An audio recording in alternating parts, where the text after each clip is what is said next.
what I started to understand is there's a difference between doers and complainers. See, social media has confused an entire generation. 20 years ago, you rarely heard from the complainers. You heard from the doers. Today, it is flipped. The complainers have the microphone, and you rarely hear from the doers. Why? Because doers are busy doing. Complaining seems like it's productive, but it's not.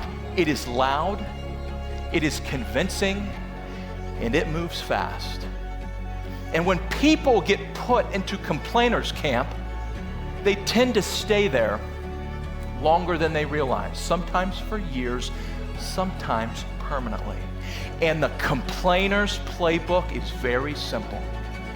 It's everyone else's fault. The system, the economy, the boss, the market, anyone but the person in the mirror. Meanwhile, doers, they're taking responsibility. They're making adjustments. They're adapting. They're moving forward without permission or applause. Here's what matters. The future does not reward the loudest voices. It rewards the ones who produce. Doers do not waste time explaining themselves. They let their results speak. So if you want a different outcome, do not join the conversations that create victims. Put your energy where progress lives.